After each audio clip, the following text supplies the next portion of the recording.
Bruce DuMont, we continue from Chicago. Thanks very much for joining us from coast to coast and border to border. We're talking about the problem of Amazon going to New York, making a big offer to bring jobs there, and then the city fathers there began to think twice about it, and they decided they're not going to go there. And so you have Mayor de Blasio, one of the most progressive mayors or liberal mayors in the country. He's pointing fingers at Amazon, and yet other people are suggesting that it is the progressives in the body politic of New York, including the new Congresswoman AOC rather, that AOL is dead. Somebody should have given them some money. But it brings up the issue of progressives are sort of fighting amongst themselves, and you also have a unique situation because part of this new plan that's come up, the Green New Deal, yes, as defined by AOC, Ms. Cortez, reaction from you as to whether or not this is a good political deal. I know you love it because it's close to your progressive heart, but is it good politics? Would you like to see this debated as part of the 2020 race for president? Absolutely. I mean, I have children. They'll be alive in 20, 30 years.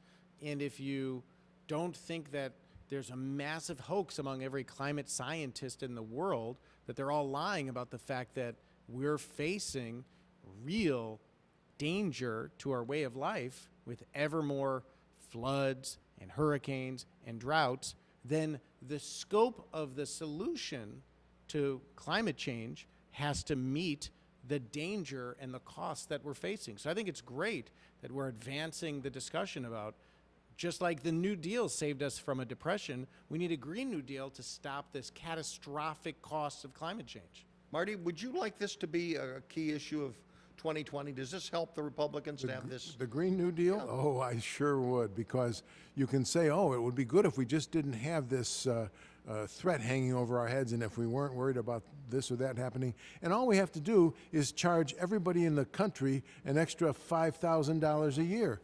That is not a winning solution. So I'd love to have the Republicans and the Democrats debate that issue and use that issue as a key point in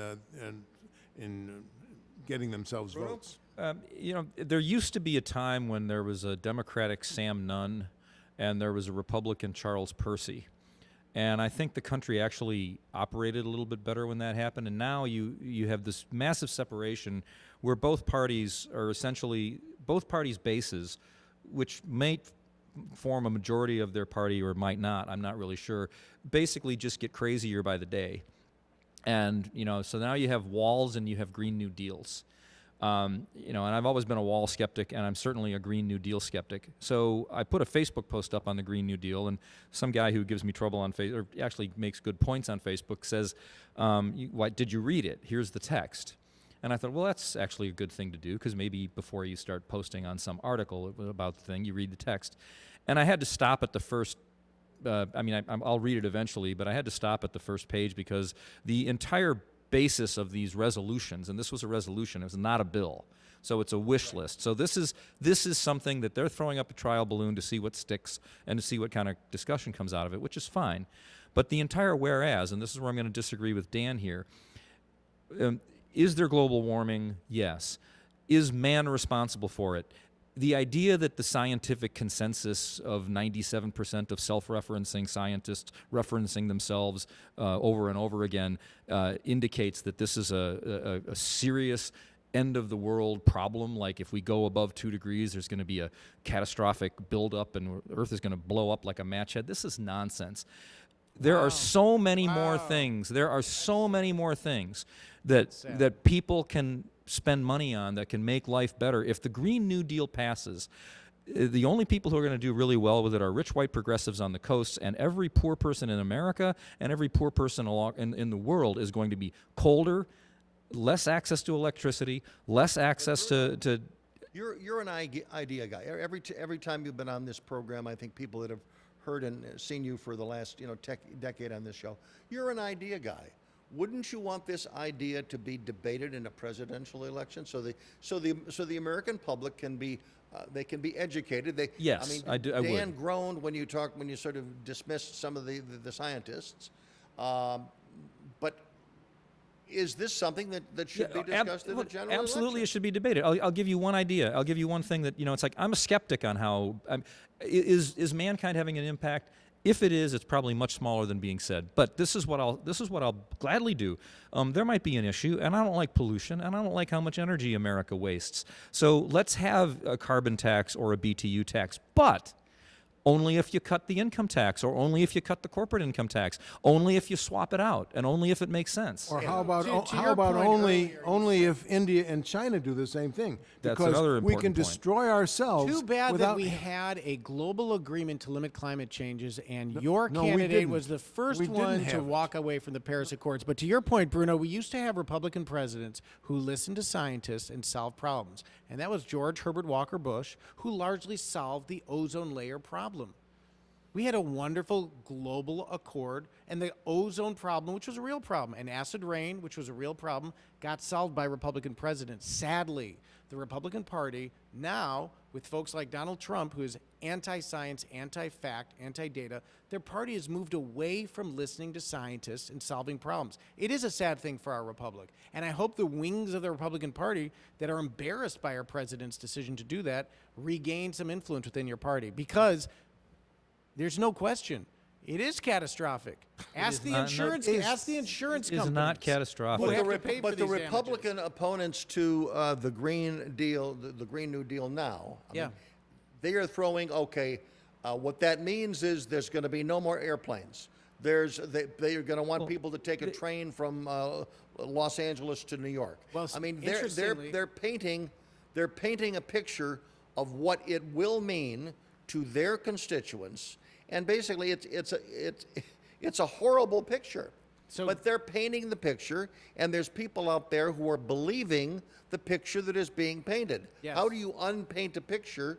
You know, in politics, if you can define your opponent before your opponent defines themselves, you are likely to win an argument. And I'm saying to you, as a political operative representing the left and as a progressive, are you worried that already in the first 2 weeks of this new Green Deal that it's being painted in a way that it's not going to get popular support? I'd say there are 3 points. One is it's sad that aggressive stupidity seems to be a tactic that Republican leadership is embracing. Like saying... It's been used by both parties. Well, we're talking about the Green New Deal. One is science-based, and one is using aggressive stupidity. Like, to Marty's point, well, we need China to do something. In the last 20 years, China has built an electric-powered high-speed rail system throughout that country. How's which it working? Is dramatic. It's working extraordinarily and well. they're to powering it with reduce emissions. And let's be honest about air flights. They are really bad for global warming. There's no question. So Airplanes let's get are rid really of them. bad. You know what? So I want to let's debate reduce you. that. I want to run against you, and I'll say let's not get rid of airplanes, and you can say let's get rid of airplanes, and we'll see who wins in Wilmette or in Skokie. That's great. I'd love to. great. We'll be right back, and we've got callers on the line. They want to weigh in on this high-level discussion, and you'll hear from them. Crown Point, Indiana, Austin, Texas, and all places in between. Thanks for joining us tonight.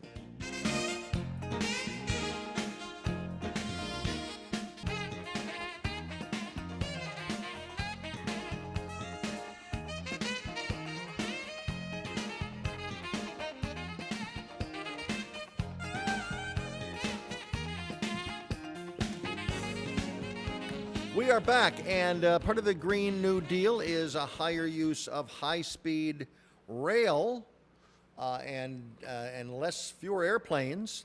And Dan, people who know that you've been on this show for a long time, you've always been a strong supporter of high-speed rail. Yeah, it runs on electricity, And not yet, oil. last week, the governor, the newly elected liberal governor of California, Gavin Newsom, said that he was basically going to kill the high-speed rail in California that has had just billions of dollars in cost overruns. He said that the can't be supported. Well, no, what he said was we're going to build it from San Francisco to Los Angeles, but we're going to focus on what we're building in the Central Valley first, and we're going to get that done. And if the anti-infrastructure Republicans in Washington hadn't taken over in 2010 and cut all investment in high-speed rail or any electric-powered transportation to get us off of oil, it would have been totally built by now. But we should be spending $20 billion. We should be spending $20 billion a year on electric-powered transportation to move away from foreign oil and into domestic-powered Where does that electric power come from? What generates that electric power? As much renewables as possible. And we have barely scratched the surface of the possibility of harvesting this wonderful free resource from the sun. Google goes out. You're the one who thinks we're anti-science. It's really My funny. God, Google man. goes out and hires. So Google is hardly a conservative company. Okay, they're run by progressives. They're knocking conservatives off of their platforms as fast as they can, anytime they can. So Google is a progressive company. They go out, and the two guys, Brennan, whatever his name is, they go out and hire like 3 or 4 scientists, and they say, we're going to make a big investment in this energy. Go and write up a report on how to do this and everything else like that. And this was just a couple of years ago. It's not too long. I can find the link and send it to Dan. They come back and say, renewables is undoable with the current technologies. That yes, you continue to look into them, but this idea that we can power America with solar and wind is just so absurd. It's not even funny. So there are more jobs in solar than coal today. Yeah, the that's growth because in solar every year is between 20 and 40%. It's booming. And I'm fine with. I don't know why you guys aren't okay, for it. no, I'm fine with solar. Wind, I'm not so fine with. Wind is a pretty big boondoggle, but anytime you can throw something on a roof and catch some energy from it, I'm a libertarian. I'm even okay with the subsidies for it up to a point. But here's the other kicker: the subsidies were supposed to have ended years ago, and they somehow they still Fuel never get. Subsidies are the problem. That's $20 billion a year. I don't want fossil fuels to be subsidized either. That. No, I'm fine to stop subsidizing the fossil fuels. Gentlemen, let's go to calls line 3. Bonnie in Crown Point, Indiana. Go ahead. Well, hello there. First of all, regarding the Paris Accord, Yes. I'm glad we got out of it because it's really unenforceable. I mean, we agree to things because we're an honorable country, and we comply with these agreements, but then other countries do whatever they want. And then you have India and other third world countries, and they're trying to claw their way into second world country status. They're much more populous. They will not give up their fuel sources like coal. So we can do whatever we want, and they will still continue to pollute and do the things that they do. And I would make one more comment about, conservatives and Republicans being anti-science. Your side can't even acknowledge that a 9-month gestation fetus is a separate human being. And that's all I got to say about it. Dan. Every year, renewables get cheaper. It's now cheaper to build new solar power plants than it is to keep old coal power plants going. Not to mention nuclear, which I happen to be open to. I like emission-free nuclear power. But every year, renewables get cheaper. Coal's getting more expensive to keep these old technologies going. So what we need to do for India and China, because the caller's right, third world countries or developing countries, let's get the cheapest way they can to get their power. We need to be investing massive sums of money to get the cost of renewables well below what you can get from oil and coal so that the rest of the world will start using renewables, because we're all on the hook for the costs of this pollution. All of us. The simple fact of the matter is that no one's against. I'm toying with the idea of putting a solar system on my house, even up here and where there's no sun anymore in Illinois. And I understand the numbers. I've looked into it, and it makes sense to expand solar. That doesn't mean that you shut down the existing forms of energy, and it doesn't mean that you ignore nuclear power. The technology has changed dramatically on nuclear power as well, and they can build much safer plants and much better plants than they've built in Zion or heaven forbid Chernobyl or places like that. So, but that's you see, really, really strong flowing cheap electricity from nuclear. You don't hear anything about that in the Green New Deal because nuclear bad, Orange Man bad, and Republican bad. This is nonsense. We're going to calls. Roger in Austin, Texas on KLBJ. Go ahead. Good evening. Good evening. Always a pleasure to talk with you. Thank you, sir. certainly solar has a lot of activity, and it's going to get better and better. Perovskites, thermal photodynamics, the black nanotubes that they're doing at MIT. It's the future of power, but there's one great limitation in solar, and that is that you got to store it. The sun doesn't shine all the time, and you've got a real problem with the storage technology. Now you've got the power wall. That's the kind of the current state of the art, but these things are way beyond. They're just falling way short of what we're going to need. But here's the key thing, Bruce. These folks on the green side of this thing, and I'm one of them to a large degree, but they want these draconian changes to basically cut CO2, carbon. Most of the carbon's generated naturally. What we do generate certainly does trap some greenhouse gases, etc. But the fundamental problem is they argue against their opponents by saying, oh, you don't have any science. All the scientists say that we've got it right here. Well, all the scientists at one time said the Earth was the center of the universe and the sun revolved around the Earth. But the bottom line is these mitigation techniques have no scientific proof that shows they work. Roger, and that is the key. Roger, would you acknowledge that on our current trajectory, the cost of climate change in the next 20 to 30 to 40 years will be absolutely catastrophic? I think it will be catastrophic for some people that are living in coastal areas. But the thing is, this is the whole global climate change specter is greatly overblown. I mean, you had Cortez out there saying we're going to die in 12 years. I mean, people need real information on this stuff. Oh, thank you so much for saying so. I really, really appreciate it from a skeptic such as myself to hear someone who believes what you believe, and I don't think we're that far apart really, to just start saying, and you're absolutely right. What she said was, which is accurate, we only have so many years to start cutting emissions. We've increased emissions in our country last year. Isn't Tesla? One question. Isn't Tesla working on plans right now to store solar power in batteries? That's the Powerwall. Powerwall is the Tesla. Well, it's the same company, but they're working on things, but they're far from being at the place where they can be used on the scale that we use power in this country and other countries. China's whipping out coal plants like crazy. India's putting them out like crazy. And so we're going to destroy our economy, and we're going to make all of these things. But solar's cheaper than coal. Solar is cheaper than coal. It is not. Yes, now. it is. No, a new solar plant is cheaper than keeping existing If coal that power was the plants case, China would be putting solar plants up instead of coal running. plants. That's what's happening in the U.S. That's why renewables are booming and coal is dying. That's why coal companies are going bankrupt. You're talking about and renewable companies are making fortunes. You're talking That's about jobs. You're talking about jobs at the margins of a few people who have subsidies who are throwing solar power up on people's roofs. That is not. That's not going to power an electric train network around the country that's going to take over from air travel. You're going to require 7 or 8 thousands of jobs in the renewable sector. You're going to to dwarfing the coal sector. No, it's not. It is dwarfing it. It is dwarfing it.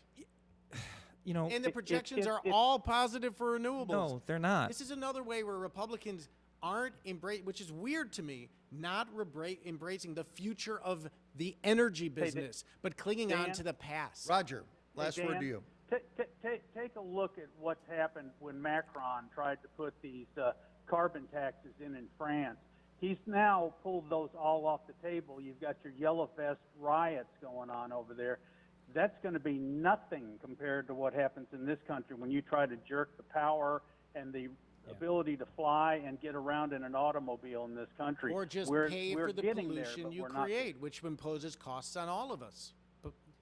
pay for the pollution you create. That's reasonable, isn't it? Dan, let's run against each other. I want to Yeah, run against I you. gotta- if you're I gotta saying You tell that. can ya. take the side of the polluters, Yeah. and I'll take the side of everybody else. That's great. I just want to repeat: you want this discussion as part of the 2020 Absolutely. race. Yes. You want Donald Trump on one side, and you think that all of those who are wearing a Democratic banner at the moment, are they all going to be supporting you? I think Is Michael Bloomberg going to be supporting you? I don't think Michael Bloomberg is a Democrat. Okay. Hey, Bruce. Yes. Bruce, ask Dan how he got to the station tonight. How did you get to the station tonight? I drove. He drove. I should There pay you more. did. Hey, ask Everybody Dan who how he consumes keeps his house gasoline up there. should pay more. They We're do. causing the problem. They pay more. They pay gas tax. Not enough to cover the costs of the pollution. Let's run against each other, Dan. I Roger, want you thanks to- very much for your call. 1-800-723-8289. We may have just tipped the tip of the iceberg. We've touched just the tip of the iceberg. Speaking of icebergs, Speaking of iceberg, we got yes. problems. 1-800-723-8289. Half hour to go. I'm Bruce DuMont. Wherever you're joining us tonight, we really appreciate your joining our conversation.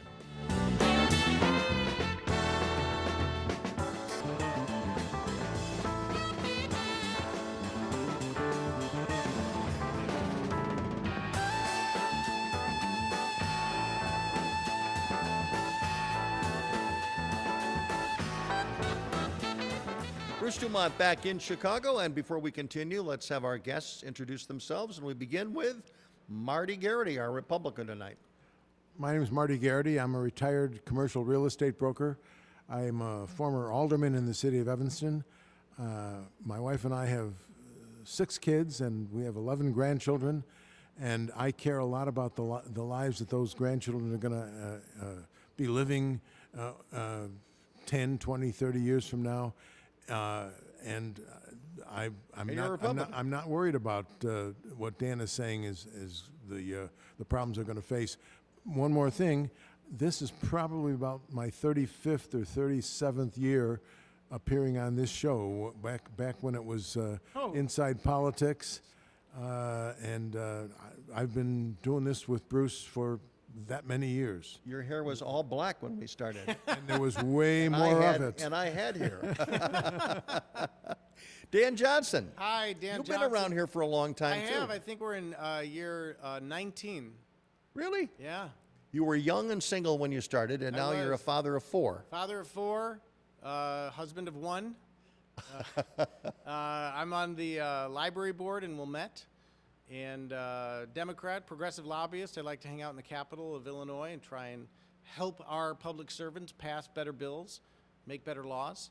And delighted to be here to defend the Green New Deal, paying for these negative externalities. Okay, well, listen, being the defender of the deal, you've got something to talk about for the next several years Thank on this you. program. Bruno Barrand. Hi, I'm Bruno Barrand. I'm formerly with the Heartland Institute on staff. I'm actually the Heartland Institute Senior Fellow, primarily on education issues, which we haven't really had to cover tonight. I've been on the show, I don't know if it's probably got to be close to the time that Dan started, so maybe 19, 20 years, 18 years or something Really? like that. Okay. It's been a while. But and I was also doing stuff when the WLS had their other Sunday night show that was going Tom on. with- Roser? Yeah, The with, late Tom Roser? Exactly. The So- shootout. Shootout. been doing a lot of that, and I've been enjoying every bit of it. And no, there's not going to be any catastrophic global warming. It's a problem that we should look at, that we should try and work on, that we should fix. We want to come up with the stuff that we should be talking about with Green New Deals. We should be doing over 50 years, not 5. Now, Mitch McConnell, who is one of the great strategic thinkers in D.C., he wants to have an up and down vote on the Green New Deal. He wants to move it to the Senate and have every senator vote on it. Do you think that's a good idea, Dan? So, 2 responses. 1, smart politics for Mitch. Aggressive stupidity plays, so he's doing well. But on the longer term view, right, there's that quote, first they ignore you, then they laugh at you. I think this is what Mitch is doing now. Then they fight you, and then you win. And if you acknowledge the facts of the absolute existential threat of climate change, then at least having a debate in the Senate is great. Let's start it off. Marty, Gary, is the vote a good idea? I think the vote is a great idea. I mean, it pretty much guarantees that Donald Trump will be the president until the year 2024, because when the Senate Democrats who are running for president endorse the Green New Deal, and then they're asked to pay for it, their constituencies will diminish immediately. I think it's funny that Dan brought up that ignore you, laugh at you, because that whole trajectory describes exactly Donald Trump's ascendancy to the presidency as well. Yep. The interesting thing about all of this is that, look, serious people should seriously look at serious problems and try to fix them. My biggest beef with all of this climate stuff from the very beginning, all the way in 1988, Time magazine has a picture of a burning Earth on the cover, and in that magazine, Time says, and writers in Time magazine say, this issue is too important to be reported objectively. The minute someone says that, every single skeptic in the world should step up and say, uh-oh, what's going on here? The fact of the matter is, this issue, as real as it might be, is nowhere near as catastrophic. And the interesting thing is, as they keep losing more and more support, and as people like Donald Trump get elected president, the progressives are getting even more shrill, when they should just stop. And people should get together in a room and say, how do we fix this problem long term? How do we measure it and see all the different things that are happening? And I'm not talking about a go slow approach. I've already said, Dan, I'm fine with subsidy for electric, and I think wind subsidies are now proven to be more problematic. But let's fix the climate problem. But you don't go out and make energy use impossible that fast. Are you, Dan, from a political standpoint, are you happy that AOC, Congresswoman AOC, is the front person, she's the quoted person, she's out front on this issue, and she is defining the issues of the 2020 presidential election? Are you happy with that? I think she's an exceptional politician. She's a phenomenal communicator. I think she represents an increasingly large swath of the Democratic base, and I think her positions are attractive to median voters. Do you think that she has embarrassed herself by her lack of knowledge of how Congress works and some of the mistakes that she's made early on? I think everybody, I think, in some live stream, she said 3 chambers instead of 2 chambers. I think her mistakes have been slips of the tongue. I think she's very intelligent. She's very, she's 29. I think she's great. I think she's, been a phenomenal member of Congress. What about some of the other newer members of Congress that have said things that have been viewed as anti-Semitic, and they've been, criticized by even Democratic leadership? She apologized and thinks she's moving forward. But what she said is that there is $100 million a year that pro-Israeli forces spend in politics, which is true, and we should talk about that. And she brought it up, I think, in an inartful way. But I think there's an increasing recognition. We should talk about that. Lobbyists and money that have too much influence, whether it's about the NRA or any other issue. We should talk about that, Dan. Yeah, because those Jews, what money grubbers they are. That's the joy of talking about that when you're Hila Faran or whatever her name is. The anti-Semitism of that person and of this group of Democrats is sickening to anybody who cares about. You accept her apology? Her apology. She apologized. She said, "But don't forget, they're still rich and they're still using their money." Lobbyists. There's a lot of money in politics is a problem. But there are lots of lobbyists. But she focused on the Jewish lobbyists. But Marty, would you acknowledge that there are right of center groups or individuals that have questioned the amount of money that Israel has poured into primarily Democratic lawmakers for the last 50 years, and they believe, and these, you may view them as anti-Semitic as well, but they've raised the question as to whether or not there's too much influence by Israeli PAC money in dealing with both Republican and Democratic members of Congress. That may have been true 20 years ago. That may have been true 20 years ago. But the Christian right today is probably the single most pro-Israel, pro-Jewish force in America today. And I don't believe that you have anybody but the far right weirdos who are anti-Semitic. The right is heavily on the side of Israel, and it's the left that is coming down in big numbers against Israel. Well, first of all, any anti-Semitism from any direction, right or left, should be immediately frowned upon and ridiculed. Right. It's unacceptable. That doesn't mean you can't individually criticize Israel if it does something wrong as a state. Doesn't mean you can't criticize a Jewish person who's doing something wrong if that person is doing something you think is wrong. Just a general anti-Semitism, just like general racism, and believing one race is superior to another is just completely ridiculous. What I think is more interesting, and bringing it back to AOC, which I like, me personally, I like to call her occasional Cortex. Instead of Ocasio-Cortez, because she really has made some mistakes. And what I think is so funny is when I heard Dan singing her praises a few seconds ago, and there, look, she won the election. She beat an incumbent. Yeah. So more power to her, and that's what elections are for, and that's why we have them. But I think the effusive praise reminded me very much of how the super Trumpers, the kind of people who think that when Trump does a push-up, the earth moves down. I think it was very similar to that. Clearly, she's made some mistakes. Clearly, she's saying and doing some things that are way above her pay grade, given how green she is. But exactly. And the Democratic Party is, more green with envy as well. But she's become a media darling. I mean, she is the one that's out there. I mean, here's a former bartender.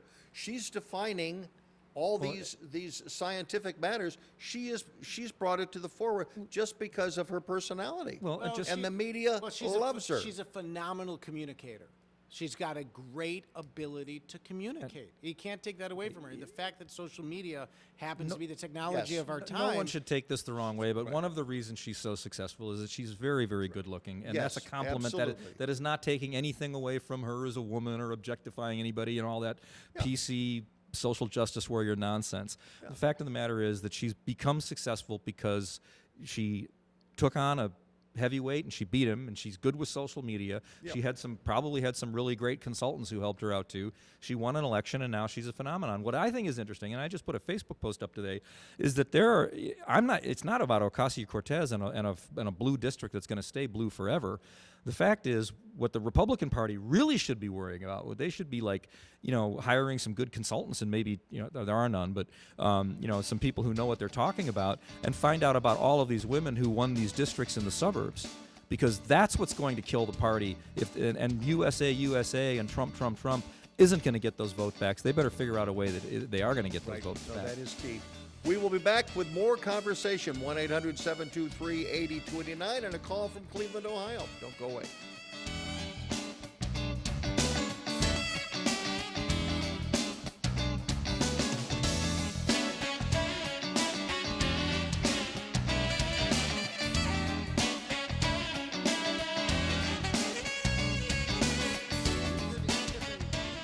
Bruce DuMont back, and I want to spend just a few seconds talking, because I don't think it's worth more than a few seconds.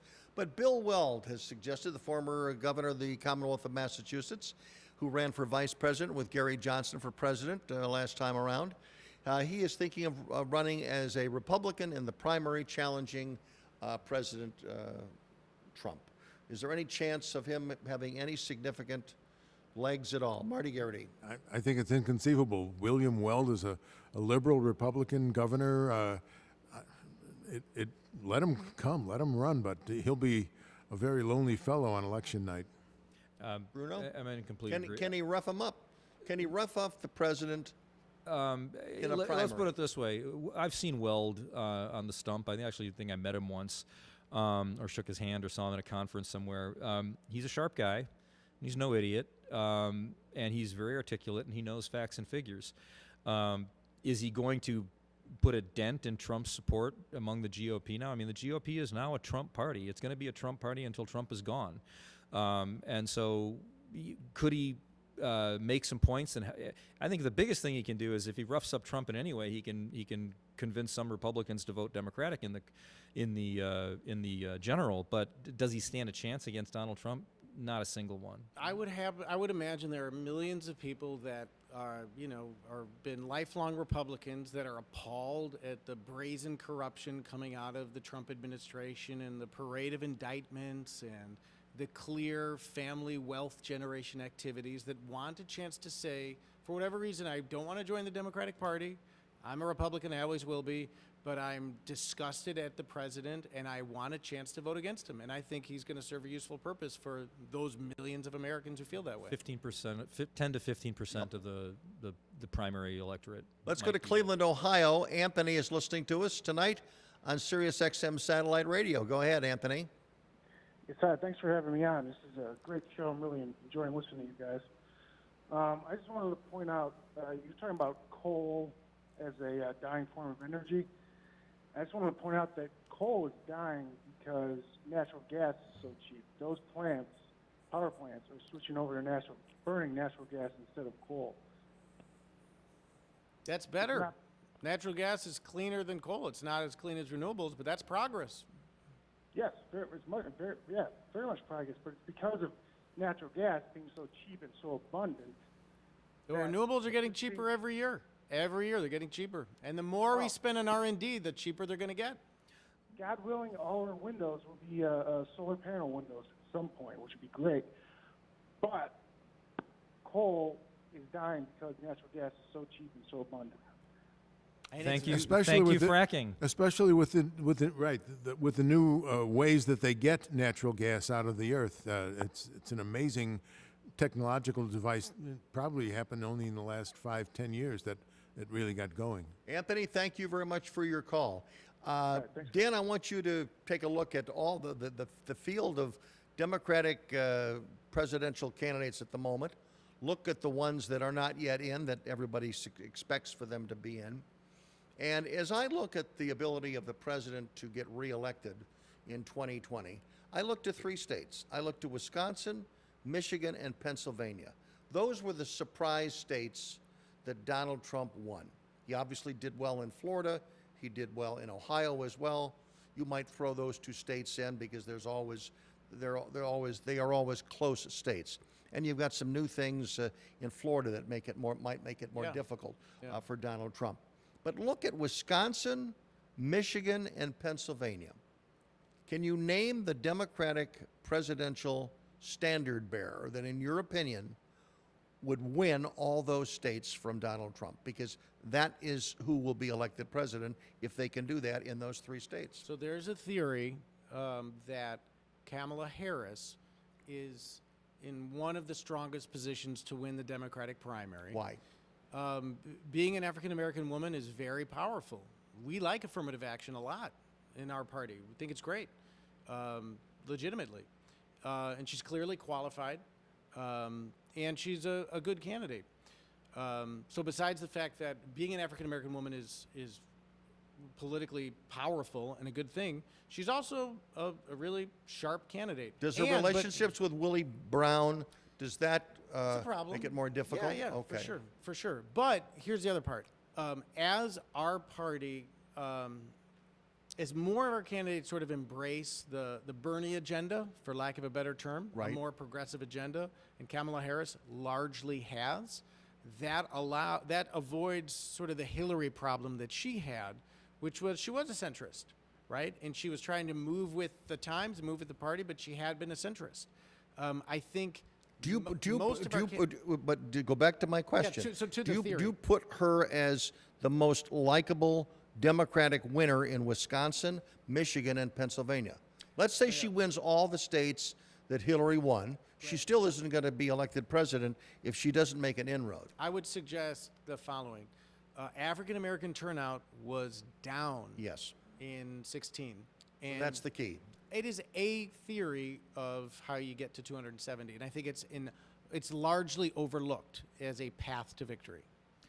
Does Amy Klobuchar, coming from Minnesota, No. does that help in any of these states? I don't think geographic proximity does much. I think that's overstated. Okay. Does anybody else want to take a guess at that? Just Apparently, that question. like Dan is really progressive, and he really, really likes that religion. Here's the thing: you run all of the progressives, Joe Biden gets in. Joe Biden is going to win the nomination for the same reason Trump won the nomination. All the progressive vote is split, and they go with the old white guy, and it's going to be two old white guys against each other. And who Biden wins? might win that. I think that you're right in both cases, that Biden has the best chance of winning, assuming he survives, and that he would be the one that could have a chance of beating Trump. In all of these three Those states. three states, especially in those three states. I agree with that. We are out of time. Thank you very much, Bruno Barron. Thank you very much for being Marty Garrity. Thank you very much, Dan Johnson. We thank you all for being with us. This program is a Genevieve production, produced in association with AM 560 WIND in Chicago. Our thanks to Fritz Goldman and Sam Greenberg for their assistance in the production of this program. Until next week, this is Bruce DuMont. Good night from Chicago.